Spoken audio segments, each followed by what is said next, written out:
Avec moi aujourd'hui, j'ai 4 professionnels du recrutement. Pourquoi 4 professionnels du recrutement? Parce que la thématique que nous allons aborder traite d'une question qui est posée par la plupart des candidats aux grandes écoles. Quel profil dois-je avoir pour convaincre et être recruté par les meilleures business schools et universités du monde? Donc ces 4 professionnels que nous avons ont des expériences différentes, interviennent dans des écoles différentes, ont des portefeuilles de travail différents, mais visent le même objectif, trouver les meilleurs profils, trouver le meilleur talent pour leurs écoles. Avec moi, nous avons Bérangère Moindreau, nous avons Arnaud Jonquet de l'ESSEC, nous avons Edwige Godfrey de Campus France et M. Atta Kofi de l'IUGB. Je vais permettre à chacun de mes invités de se présenter à vous, donc de présenter ses formations, de présenter d'abord rapidement son école, sa fonction, et on aura le temps de rentrer dans le vif du sujet. Je suis Bérangère Moindreau, je représente aujourd'hui le consortium Password. C'est un groupe de 6 écoles de management françaises qui font partie des meilleures. Et je travaille donc à Burgundy School of Business, anciennement ESC Dijon, qui est une école du consortium. Je suis en charge du recrutement des étudiants internationaux et en effet, nous parcourons différents pays du monde pour recruter des talents et des étudiants qui vont entrer dans nos écoles pour être diplômés et ensuite avoir des responsabilités dans des grandes entreprises ou monter leurs propres entreprises. Merci. Parfait. Arnaud? Bonjour, je suis Arnaud Jonquet, donc de l'ESSEC Business School, donc qui est la 2e école de commerce en France, après HEC. Nous avons différents programmes. Nous allons du niveau bachelor au niveau master grande école, qui était classé 3e master mondial pour la 3e année consécutive par le classement du Financial Times. Nous avons aussi des formations en MBA, des masters spécialisés et aussi des formations doctorantes. L'ESSEC, c'est une école pionnière qui a été créée en 1907. C'est une institution aussi multipolaire, c'est-à-dire que nous avons le campus historique de Cergy, à côté de Paris, mais nous sommes aussi à Singapour depuis 2005, donc en Asie. Et dernièrement, nous avions un fort développement sur le continent africain, parce que nous avons ouvert l'an dernier, d'ailleurs là où je suis basé, le campus de Rabat, au Maroc, et nous allons ouvrir notre campus également à Singapour en septembre cette année. Merci Arnaud. Edwige? On représente plutôt un ensemble d'écoles et d'universités françaises. Donc, qu'est-ce que Campus France? C'est un opérateur en fait qui va faciliter les démarches administratives pour pouvoir partir étudier en France avant la demande de visa. Ça, il faut que les étudiants soient bien clairs là-dessus, c'est important. Sur la question maintenant du recrutement, on y reviendra. Voilà. On y reviendra. Je pense qu'il y a beaucoup d'hommes qui connaissent cette vie. Non, mais juste 2 petites choses, c'est que 2 éléments importants actuellement, c'est qu'on n'est pas là pour recruter, je veux bien insister là-dessus, on est là pour faciliter, nous, vraiment les démarches des étudiants. C'était juste ça. La deuxième chose, c'est que j'entends beaucoup actuellement d'étudiants nous dire la campagne s'arrête, on ne peut pas postuler au business school.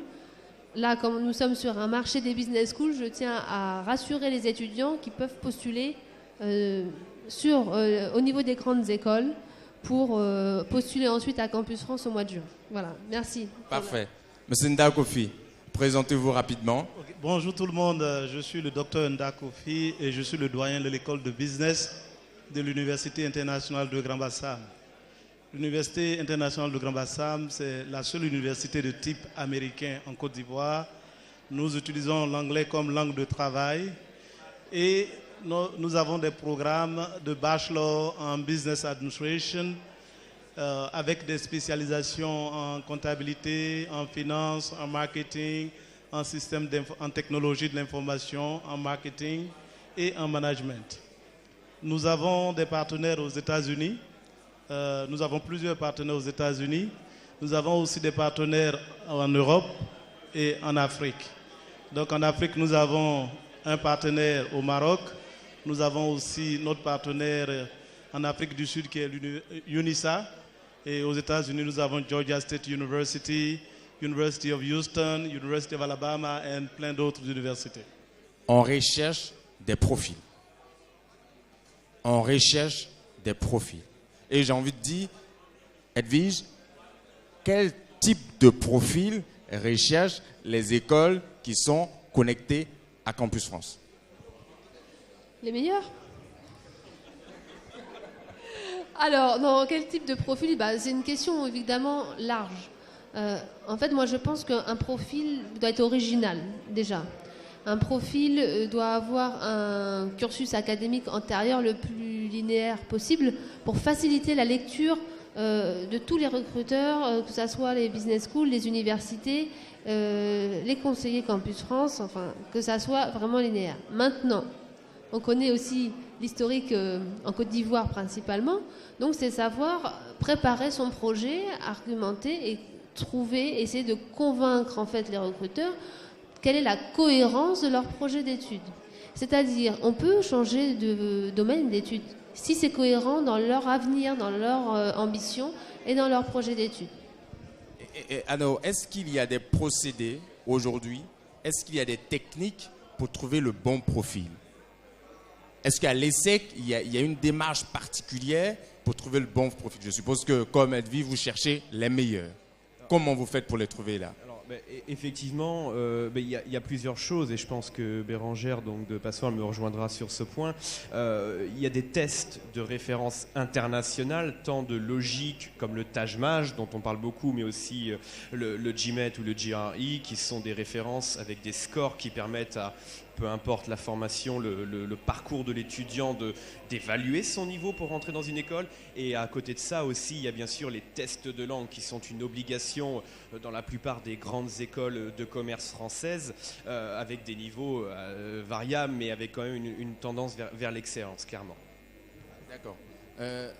Bérangère, pour Aix-Dijon, par exemple, qui est devenue maintenant cette nouvelle école assez réputée, vous utilisez quel test? Par exemple, pour vos programmes bachelor. Alors, pour le bachelor comme pour le master, nous appartenons au consortium Passworld. Et Passworld organise des tests. On a 3 sessions, par exemple, en Côte d'Ivoire par an. Et donc, ça consiste en 2 écrits. Un écrit donc équivalent au Taj-Maj ou le Taj-Maj, donc de tests d'évaluation sur les compétences de management, un test donc de langue, et là je rejoins Arnaud, et également un entretien de motivation avec des représentants d'école, et là c'est important, ça nous permet d'évaluer, comme l'a dit Edwige, la cohérence du projet. Et ça c'est vraiment le point fort du talent, du profil que nous recherchons. D'accord. Il y a quelque chose à la fois qui me revient quand j'écoute les étudiants qu'on a l'occasion de rencontrer dans nos échanges, c'est de dire, en fin de compte, on n'est jamais aussi bon pour entrer à l'ESSEC ou jamais aussi bon pour entrer à EM Lyon ou toutes ces écoles, parce que ces tests qu'on fait, on peut ne pas être forcément dans les bonnes conditions le jour où on les passe, mais on peut avoir un profil peut-être qui mérite d'entrer à l'ESSEC. Alors, pour répondre à ce point, nous évaluons et c'est la première étape, un dossier. Ce dossier comprend différents éléments, notamment les tests comme le Taj-Maj, le test d'anglais. Bon, le test d'anglais, il faut avoir un minimum qui est précisé sur notre site internet et on est ouvert sur tous les tests IELTS, TOEFL, TOEIC ou Cambridge. Par contre, pour le test de logique, on n'a pas vraiment de barre, et vous pourrez le vérifier sur notre site internet, de barre minimum. Il faut quand même un bon niveau. Je dis souvent aux étudiants, par exemple au Taj-Maj, si vous avez en dessous de 340, bon, il faut voir. Mais un étudiant qui a, imaginons, 315, 310, mais qui a un excellent dossier, de bonnes lettres de recommandation, un excellent CV, il augmente ses chances d'être admissible chez nous et de passer à l'étape de l'entretien. Et ça, c'est très important. Et on cherche un profil, un équilibre dans un dossier, parce que peut-être que l'étudiant n'était pas en forme le jour où il a passé le Taj-Maj ou le GMAT, et on peut lui permettre, dans une certaine mesure, de pouvoir rectifier le tir. D'accord. Prosenda, on parle régulièrement, aujourd'hui, quand il s'agit de business school, quand il s'agit d'université d'une certaine réputation, on parle régulièrement du niveau de langue, notamment de l'anglais. Et comment vous, qui êtes une école de type américain qui évolue dans un pays francophone, qui déjà ouvre ses programmes à partir de bachelor, arrivez à détecter très vite des profils qui sont capables de suivre ce type de cursus? Merci beaucoup. Il faut dire que c'est un problème, étant en Côte d'Ivoire, c'est un problème de pouvoir préparer les enfants pour aller du français à l'anglais d'abord, et puis ensuite de pouvoir sortir du système français et adopter le système américain. C'est vraiment un challenge auquel nous sommes confrontés tous les jours. Donc quand l'étudiant a son bac ivoirien ou bien son bac d'un autre pays arrive chez nous, ce que nous faisons, nous avons les tests dont ils ont parlé, dont mes collègues ont parlé, mais nous avons un test spécial qui reflète un peu le TOEFL, qui est le test d'anglais. Donc nous essayons de voir est-ce que les enfants pourront réussir en anglais. Donc nous leur faisons ce test et ce n'est pas un test d'élimination. C'est un test en fait pour voir le niveau de l'étudiant. Et une fois que nous connaissons le niveau de l'étudiant, nous avons un programme de préparation à l'anglais où on va orienter l'étudiant en fonction de son niveau et qui va lui permettre d'améliorer son niveau d'anglais. Donc ce test a 3 niveaux. Le programme a 3 niveaux. Nous avons le niveau le plus bas, le niveau intermédiaire et puis le niveau où l'étudiant il comprend bien l'anglais, mais il lui faut quelques ajustements.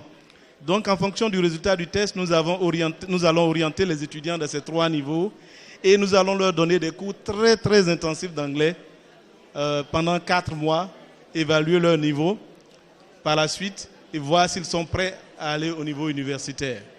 Et je vous dis que c'est vraiment une préparation intense parce que l'étudiant a plus de 32 heures d'anglais par semaine. Et on le bombarde d'anglais, on lui apprend, on le prépare à la lecture, à l'écriture, à la compréhension, etc. Donc voilà ce que nous faisons pour préparer nos étudiants. J'ai envie de demander, quand on regarde aujourd'hui, quand vous prenez un peu vos statistiques et tout ce que vous faites comme recrutement pour le programme Bachelor, on sait qu'en Côte d'Ivoire, il y a des bacs A, il y a des bacs C, il y a des bacs D. Quel est le niveau, quelle est la série de bacs qui présente beaucoup plus de potentialité à réussir à l'UIGB? Ça, c'est une très bonne question. Merci beaucoup. Au niveau de l'Université internationale de Grand Bassam, tous les bacs sont importants. Et ça, c'est le style même du système américain. On ne fait pas de tri. Donc, quelqu'un qui a un bac A peut aller faire de l'informatique. Mais il faut qu'il sache qu'il a des carences, par exemple, dans la logique mathématique. Donc, ce que nous allons faire, c'est de pouvoir le préparer, lui dire de prendre des cours pour qu'il se mette à niveau et puisse compétir avec les autres. Donc, voilà ce que nous faisons. Nous avons tous les bacs. En général, les étudiants, les élèves qui ont fait les bacs C, ils auront tendance à aller dans les programmes de type scientifique comme ingénierie, informatique, mathématiques. Et puis les étudiants qui ont fait les séries A vont souvent en business et puis dans les sciences sociales. Mais rien n'empêche un étudiant qui a fait un bac A d'aller dans les disciplines scientifiques et vice-versa. D'accord. Donc on est bien d'accord sur une chose, que ce soit avec Arnaud, que ce soit avec Béranger, que les tests, c'est une chose, mais c'est pour mesurer surtout les aptitudes à pouvoir faire ce type de programme. Je pense qu'avec Campus France, la facilitation des démarches administratives et pédagogiques pour les écoles qui sont connectées à Campus France, cette facilitation a également pour objectif d'aider à trouver si l'étudiant a des aptitudes dans une certaine logique de cohérence de son dossier pour pouvoir être admis dans ces écoles-là. En quoi consiste concrètement le travail de Campus France dans ce sens? Alors, en quoi ça consiste? On fait des séances d'information, on participe à des salons parce qu'effectivement, on est beaucoup pris par des dossiers individualisés.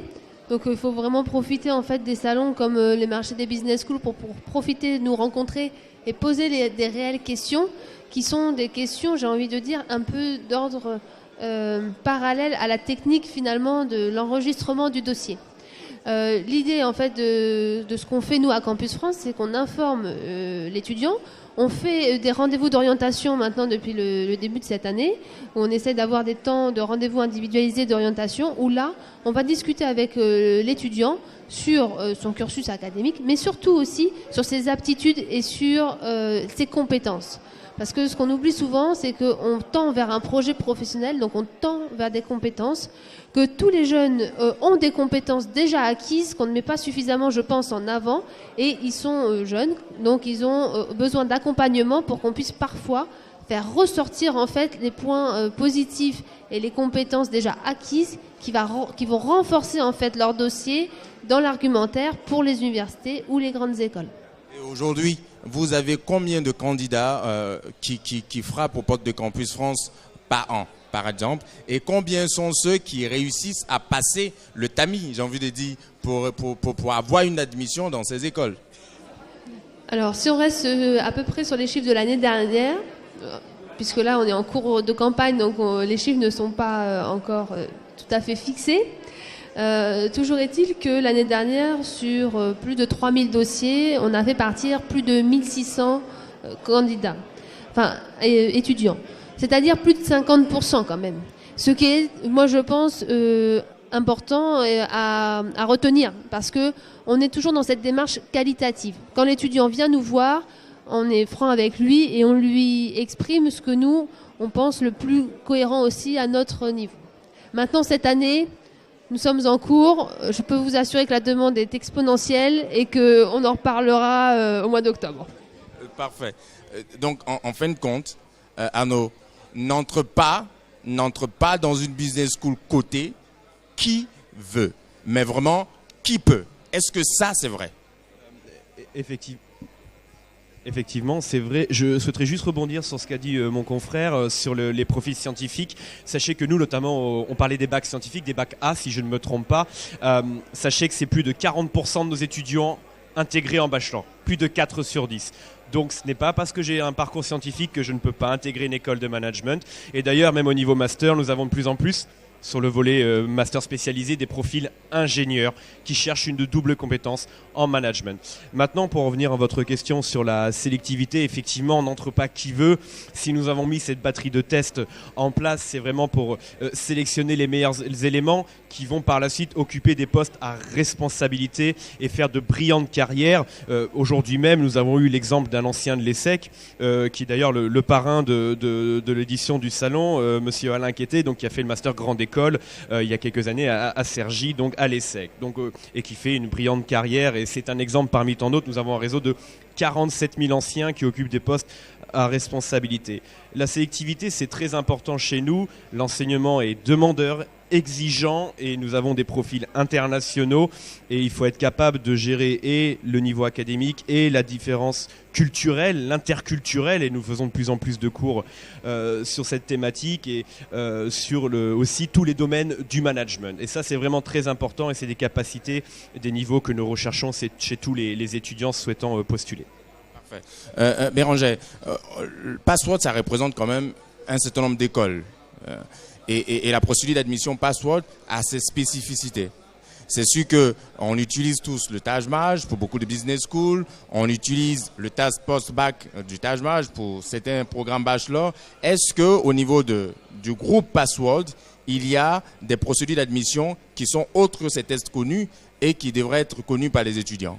Oui, tout à fait, merci.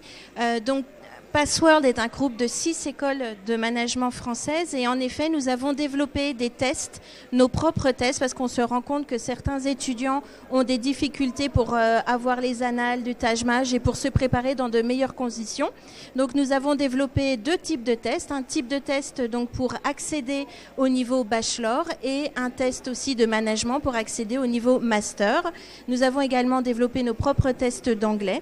Et il y a également donc l'interview pour la motivation. Moi, je rebondis sur ce que dit Arnaud au niveau des profils. Je pense qu'il n'y a pas de profil idéal, et ça, Edwige l'a dit tout à l'heure. Il y a surtout des personnalités, il y a surtout des parcours et des envies et des motivations. Et c'est ce que nous recherchons. Nous cherchons des candidats autonomes avec une vraie motivation et de l'ambition. de la bonne ambition, l'ambition positive. Donc voilà le type de candidats que nous cherchons et souvent ils ont des parcours complètement atypiques. Ça peut être des artistes, ça peut être des ingénieurs, ça peut être quelqu'un qui a déjà fait donc du management. Donc voilà, c'est possible, mais par contre il faut avoir un vrai projet, une vraie motivation et une vraie ambition.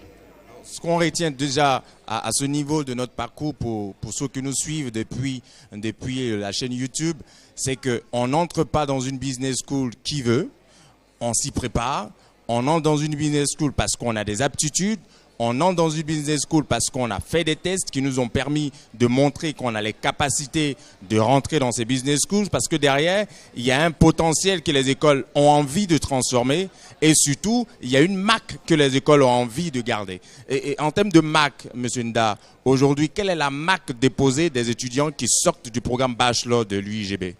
Merci beaucoup, Antanas. Les étudiants qui sortent de l'Université internationale de Grand Bassam, nous voulons qu'ils soient compétents dans leur discipline de spécialisation. Donc, nous leur donnons tous les outils pour qu'ils puissent être compétents. Mais aussi, il y a ce que nous appelons le soft skill, qui est les compétences molles, qui s'apprennent à l'école. Par exemple, le leadership. Militer dans des clubs pour pouvoir avoir le leadership. Aussi, le service à la communauté. Nous voulons former des citoyens, des bons citoyens, qui puissent rendre à la communauté ce que la communauté leur a donné, qui puissent guider la communauté. Nous voulons aussi former des étudiants qui ont les compétences internationales pour pouvoir faire face à la globalisation. Et ça, c'est très important. Et finalement, nous formons des étudiants qui puissent aider leur pays à se développer. C'est pourquoi dans nos programmes, nous donnons une touche à l'entrepreneuriat. Nous voulons créer à l'Université internationale de Grand Bassam un centre d'innovation et d'entrepreneurship qui va permettre à nos étudiants de pouvoir sortir et puis créer des emplois pour eux-mêmes et pour les autres Ivoiriennes, les autres Africains qui sont là. Donc l'étudiant qui sort de l'université va certes aller chercher du travail, mais en attendant, il a son projet d'entreprise qu'il a sur lui et qui va lui permettre demain de pouvoir se lancer en affaires et sortir la Côte d'Ivoire du sous-développement. L'Afrique aussi. Parfait. On est bien d'accord avec, je vais revenir vers Arnaud, on est vraiment dans une dynamique où on cherche à recruter les meilleurs, que ce soit avec Passworld, que ce soit avec Campus France, parce qu'on cherche un potentiel qu'on veut transformer, mais surtout on cherche un potentiel qu'on veut rendre utile à la communauté. Et ça, je pense que ça reste quelque chose qui est fort pour les écoles et qui conduit les écoles à développer un certain nombre de relations avec leurs alumni. Vous parliez tout à l'heure de Alain Kété qu'on a le mérite d'avoir comme parrain de la deuxième édition du marché des business schools. Quel est le give back que vous attendez de vos alumni quand ils sortent de l'ESSEC? Qu'est-ce qui fait la marque quand les étudiants sortent de l'ESSEC? Un ancien de l'ESSEC, un alumni, donc en l'occurrence à l'ESSEC 47 000 alumni cette année, c'est un ambassadeur de notre école avant tout, que ce soit l'ESSEC ou n'importe quelle école d'ailleurs et n'importe quel domaine. On mesure l'impact des études, de la qualité de l'enseignement d'une formation lorsque on voit les postes qu'occupent les anciens à la sortie, avec une certaine tranche de salaire et surtout leur évolution qui a fort potentiel dans les meilleures écoles de commerce. C'est ça qui est important quand on regarde les anciens. C'est aussi l'aspect de value for money, c'est-à-dire combien me coûte la formation et combien après elle peut me rapporter en termes de revenus. Et je rebondis également sur le point entrepreneurial qu'évoquait mon confrère. À l'ESSEC, nous avons 2 incubateurs. Un classique et un orienté sur les projets à dimension sociale, sociétale. Donc c'est une dimension, je dirais, qui est de plus en plus présente dans les grandes écoles et on a vraiment un fort intérêt, une idée de développement derrière ces valeurs que nous portons. Tout à fait. Edwige, je sais qu'il y a quelques mois, si je ne me trompe pas, Campus France chapeaute avec la Chambre de commerce internationale de Paris, France Alumni. Je pense que c'est toujours dans cet esprit de give back, c'est toujours dans cet esprit de fédérer l'ensemble des personnes qui sont sorties d'un cursus assez particulier, notamment de la destination France, mais de pouvoir également créer des gens qui créent de l'impact. Donc comment est-ce que évolue France Alumni aujourd'hui? Est-ce que l'objectif de fédérer, il prend forme? Parce que dans tous les cas, on est sûr d'une chose, c'est que ces écoles se distinguent par les alumni. Ces écoles se distinguent par les alumni. Et je voudrais que tu nous parles un peu de France Alumni, surtout que l'ESSEC et Dijon vont se retrouver naturellement dans ce France Alumni. Comment il évolue? Alors, il évolue bien. D'ailleurs, pour revenir à cette question de profil, France Alumni est vraiment très complémentaire à la question et au débat du jour. Pourquoi ? Parce qu'un alumni, je vais rentrer en fait pas par la grande branche institutionnelle pour une fois, mais par la branche qui va intéresser en fait les étudiants qui souhaitent partir étudier en France et en quoi les alumni peuvent aider en fait ces étudiants. Bien, tout simplement à la préparation par leur témoignage. Parce que aussi les bons profils, ce sont aussi des étudiants qui se préparent, que ce soit pour des universités ou que ce soit pour des business schools. Finalement, au niveau de l'équipe de Campus France, nous constatons que ce sont des gens qui anticipent. Plus les gens anticipent, ça veut dire ils vont à la rencontre. Ils vont à la rencontre d'un alumni d'ESSEC, ils vont à la rencontre d'un alumni Password. Et donc je reviens sur la plateforme. L'avantage de cette plateforme, c'est que tous les alumni qui sont partis étudier en France se retrouvent. Donc du coup, elle avance très bien. On a de plus en plus d'alumni sur la plateforme.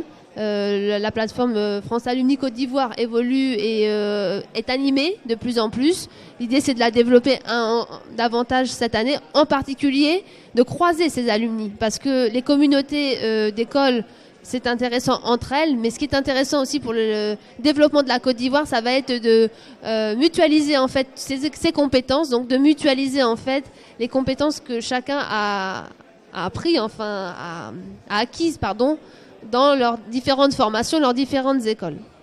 À ce niveau de nos échanges, je voudrais que ceux qui nous suivent, ceux qui suivent ce panel, on fasse un petit point. Donc, on n'entre pas dans une business school parce qu'on le veut. Donc, il faut se préparer. On n'entre pas dans une université parce qu'on veut juste le vouloir. Il faut se préparer. Il faut se donner les capacités et les aptitudes pour le faire. De deux, il faut qu'au-delà de ces capacités qu'on a développées, de ces aptitudes qui nous rendent aptes à entrer dans ces écoles, on puisse avoir une dynamique d'être utile. Utile à la fois en tant qu'ancien, mais utile à la fois en tant qu'acteur d'un certain développement. Je pense que ces écosystèmes qui rendent les étudiants actifs, les étudiants dynamiques, capables d'apporter un peu plus dans ce qu'ils font, est lié aussi à l'environnement dans lequel ils évoluent. Je suppose qu'il y a des associations très actives déjà en milieu estudiantin. Je sais que, par exemple, à Dijon, je vais demander à Béranger de nous en parler, mais je sais que il y a beaucoup d'activités associatives qui sont de nature à préparer cet esprit de give back. Comment c'est organisé à Dijon de manière spécifique? Tout à fait. Donc, à Dijon, comme dans de nombreuses écoles de management, il y a pas mal d'associations. Donc ce sont les étudiants qui gèrent ces associations. C'est évidemment chapeauté par une fédération et par des administratifs, mais ils sont autonomes. Ça leur apprend à gérer un budget, à organiser des manifestations, comme une petite entreprise. Donc c'est une vraie pépinière à initiative, à créativité. Et donc les associations sont vraiment une plus-value dans les écoles de management. Donc à Dijon comme partout ailleurs, mais à Dijon donc on a une vingtaine d'associations étudiantes et tout à fait diverses. Ça va de l'association pour le bénévolat, pour l'entraide, à l'association sur le management du vin, la dégustation du vin. Voilà. Donc ça, c'est vraiment un petit clin d'œil à la Bourgogne. Parfait. Monsieur Nda, je sais qu'également, il y a une association d'étudiants à l'IUGB. C'est une association très active. Quel est son rôle dans le développement personnel des étudiants de l'IUGB? Nous avons plusieurs associations aussi à l'Université internationale de Grand Bassam. Au niveau de l'école de business, nous avons le Business Club, qui est une association très dynamique. Par exemple, cette année, ils ont organisé un don de riz, de nourriture à une école primaire qui est dans la région de Bassam. Ils sont en train d'organiser une compétition de business plan. Et puis aussi, ils sont en train de planifier la formation, donner une formation aux femmes à une association de femmes de Grand Bassam qui sont dans l'informel, et qui veulent venir dans le formel. Donc, comment gérer la comptabilité, les finances, comment gérer les personnes qui travaillent pour ces entreprises-là. Donc, c'est une association très dynamique. Ils ont créé aussi un business au sein de l'université. Ils font des pop-corn. Ils ont acheté une machine de pop-corn qu'ils gèrent eux-mêmes.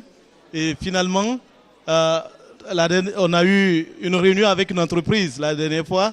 Et l'entreprise leur a donné de l'argent pour pouvoir créer une entreprise de sel à Bassam. Voilà, donc toutes ces activités sont organisées par les étudiants. Ça vient de leur propre initiative.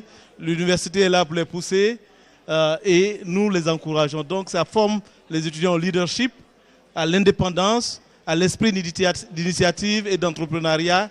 Et ça permet à ces étudiants d'avoir ce que j'ai appelé le soft skill, qui sont les skills les plus importantes, à part la compétence technique, que les entrepreneurs, que les entreprises recherchent quand vous finissez votre bachelor.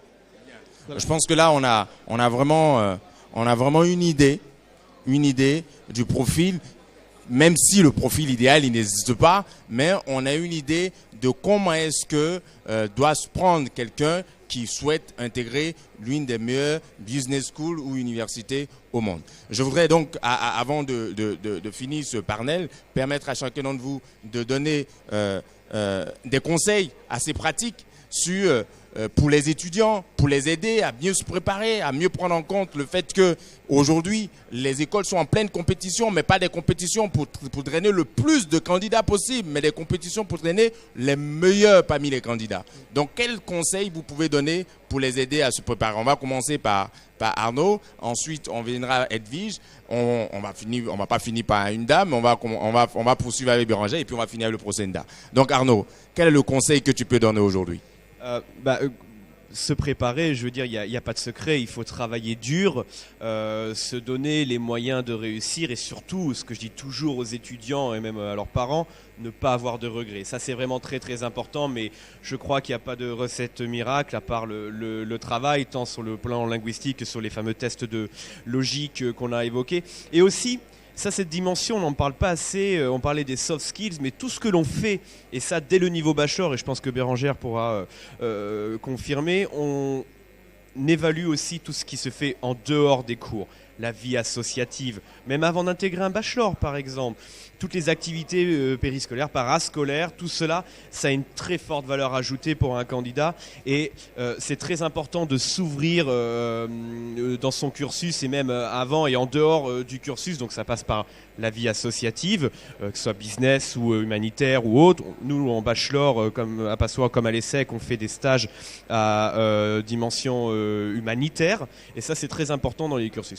Mais vraiment pour le conseil que je pourrais donner, c'est vraiment bien travailler, se renseigner bien en amont, ne pas arriver malheureusement trop le fond au dernier moment pour préparer les tests et être ric-rac sur les dates et ne pas délivrer la meilleure performance. Ça, c'est vraiment les conseils que je donne aux étudiants. Merci Arnaud, merci beaucoup. Edwige? Moi, j'ai envie d'essayer de compléter ce qui a déjà été bien synthétisé. D'abord, la préparation. Un projet d'études à Campus France, c'est presque un an à l'avance que ça se prépare. Ensuite, j'ai envie de conclure par un aspect dont on n'a pas suffisamment, je pense, appuyé pour des bons profils, c'est la connaissance de soi. En fait, finalement, ok, on a le côté académique, n'est-ce pas ?